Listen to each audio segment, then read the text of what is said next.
सन्माननीय बाबा मोडकर यांनी काल माझ्यावरती प्रेस घेतली. ज्या भाषेत हे माझ्यावरती बोलले, माझ्या व्यवसायावरती बोलले, ती भाषा मी वापरणार नाही. खरं ती एकेरी भाषा ही सन्माननीय राणे साहेबांच्या नेतृत्वाखाली मी 90 सालापासून काम करतोय.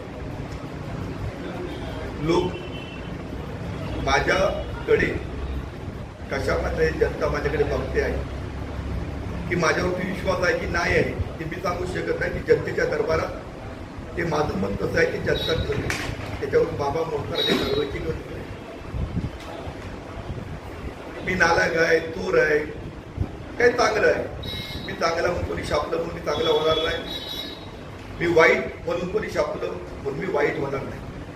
समाजकार्य करणं हे बीज आम्हाला सन्मान्य राणे साहेबांनी जेव्हा का राजकारणात आलो त्या दिवसापासून आम्हाला शिकवलेलं आहे. त्यांच्या आशीर्वादाखाली आम्ही जनतेची सेवा करतो आहे. जनतेची जर सेवा मी प्रामाणिकपणे करत असू तर जनता भविष्यात आम्हाला काम करण्यासाठी, मी जिल्हाध्यक्ष आहे पक्षाचा, काम करण्यासाठी संधी देईल.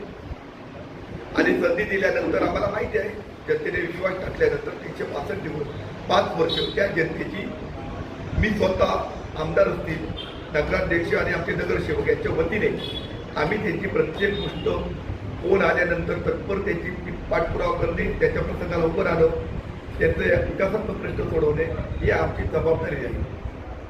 याचा सुद्धा मान आम्हा सर्व मंडळीला आहे आणि हे या मताचे आम्ही लोक आहोत. मी बाबा मोडकरवरती जो आरोप केला होता तो वैयक्तिक आरोप केला नव्हता.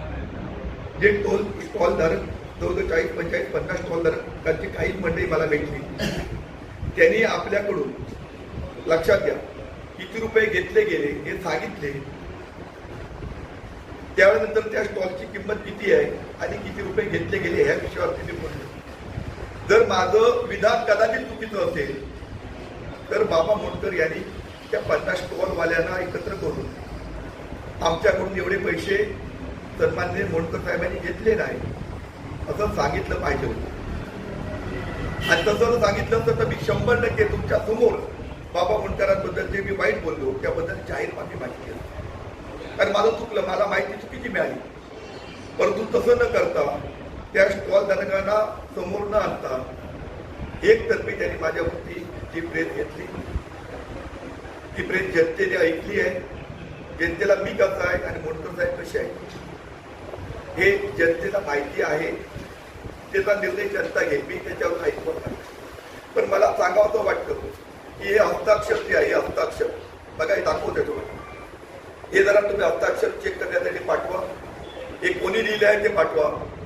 या 50 स्टॉलधारकांना एक निवेदन लिहिलं गेलं आणि हे मोडकर साहेबांनी सगळं केलं आहे असं त्याच्यात लिहिलेलं आहे. मोडकर साहेबांनी कुठल्या प्रकारचे पैसे घेतले नाही असं पण त्याच्यात लिहिलेलं आहे. आणि त्या 50 लोकांच्या सह्या घेण्यासाठी मोहीम पण काढलेली होती.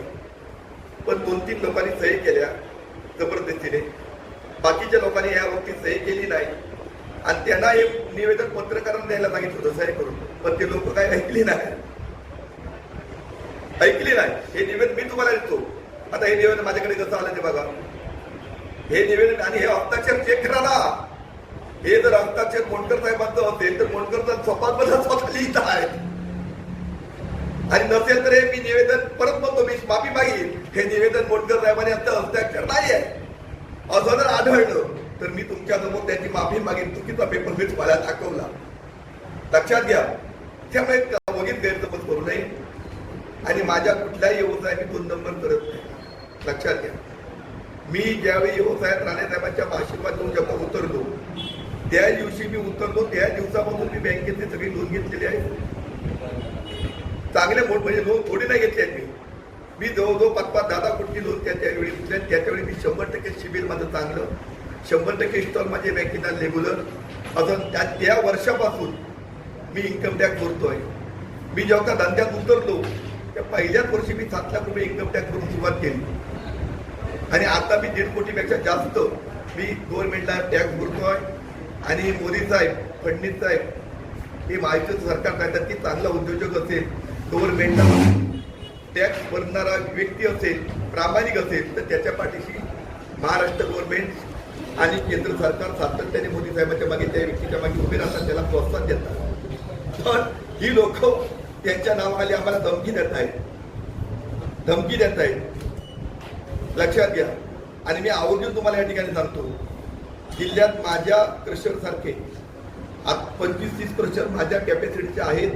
मी अभिमानाने सांगेन, अभिमानाने त्यांच्या 4 पट जर माझी रॉयल्टी भरलेली नसेल, 4 पट, काय बोलतो लक्षात घ्या, 4 पट जर त्या माझ्या TPH, तर माझं 150 TPH युनिट असेल आणि दुसऱ्या व्यक्तीचं जर 150 कोटीचं 150 TPH युनिट असेल, त्यांनी वर्षाला जर 25 लाख भरले तर मी वर्षाला 2 कोटीपेक्षा जास्त, म्हणजे उदाहरण देतो, इतक्या फरकात मी रॉयल्टी करतो. माझी आजच्या इतिहासात एकदाही गाडी 5 नाही म्हणून पकडली गेली नाही.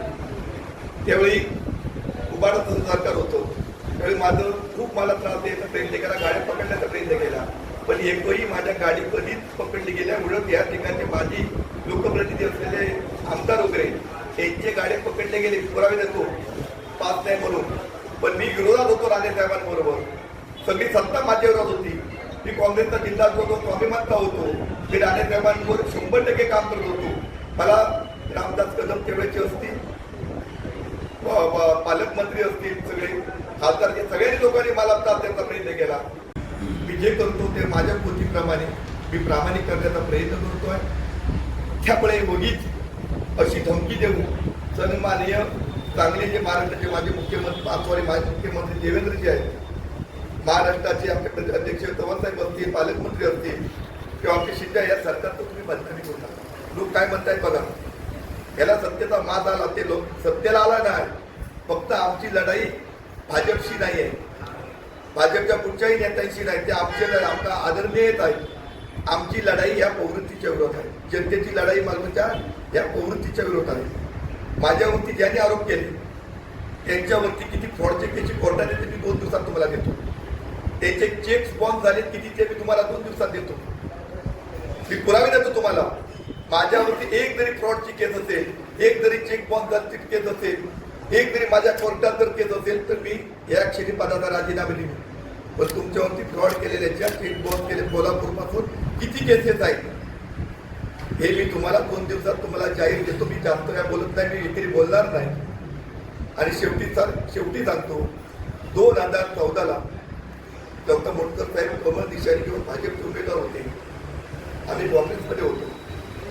त्यावेळी 10 लाख रुपये कोणाकडून घेतले देव बघता, फितुरी नाही काही.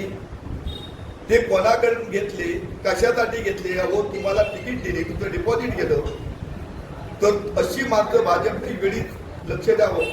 कमल निशाणीचा अपमान आहे. तो कमल निशाणीचे जेव्हा आपण उमेदवार घेतो, हिंदुत्वाची उमेदवार घेतो, तेव्हा काँग्रेसच्या उमेदवाराकडून पैसे घेणे किती पाप आहे ते बघा.